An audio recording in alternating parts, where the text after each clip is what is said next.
जय श्री राम। आइए आज सुनते हैं श्री शिव पुराण में।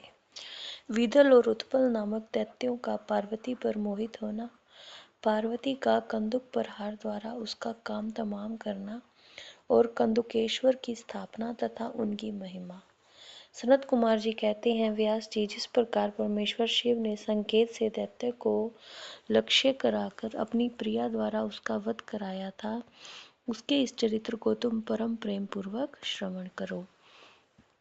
विदल और उत्पल नामक दो महादैत्य थे। उन्होंने ब्रह्मा जी से किसी पुरुष के हाथ से न मरने का वर प्राप्त करके सब देवताओं को जीत लिया था। तब देवताओं ने ब्रह्मा जी के पास जाकर अपना दुख सुनाया। उनकी कष्ट कहानी सुनकर ब्रह्मा ने उनसे कहा, तुम लोग शिवा सहित शिव का आदर पूर्वक स्मरण करके धैर्य धारण करो। वे दोनों दैत्य निश्चय ही देवी के हाथों मारे जाएंगे। शिवा सहित शिव परमेश्वर कल्याणकर्ता और भक्त वत्सल है। वे शीघ्र ही तुम लोगों का कल्याण करेंगे।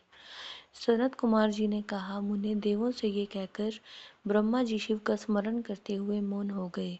तब देवगण भी आनंदित होकर अपने अपने धाम को लौट गए। एक समय नारद जी के द्वारा पार्वती के सौंदर्य की प्रशंसा सुनकर वे दोनों दैत्य उनका अपहरण करने की बात सोचने लगे और पार्वती जी जहाँ गेंद उछाल रही थी वहीं वे जाकर आकाश में विचरने लगे।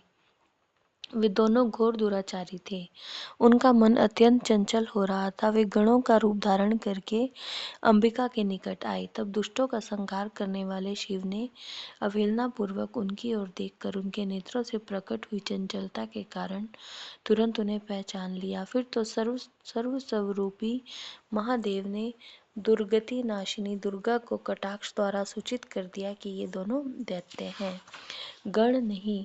तब पार्वती अपने स्वामी महाकौतुकी परमेश्वर शंकर के उस नेत्र संकेत को समझ गई।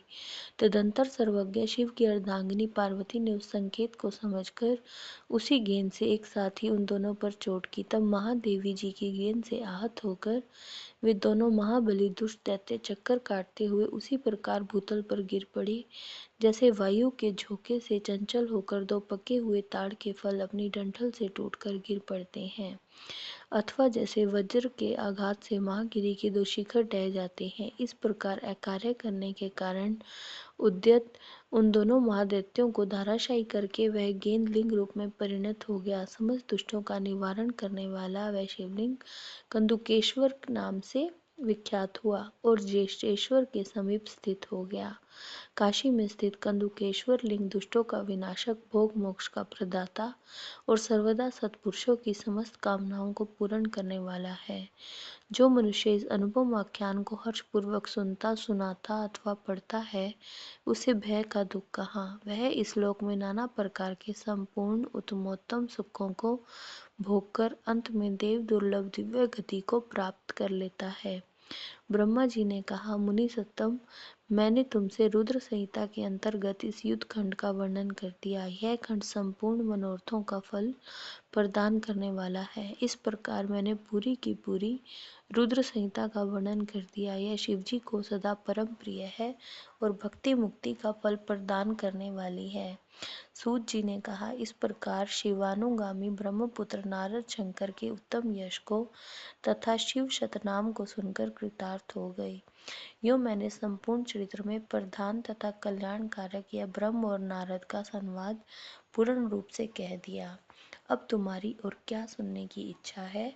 जय श्री राम।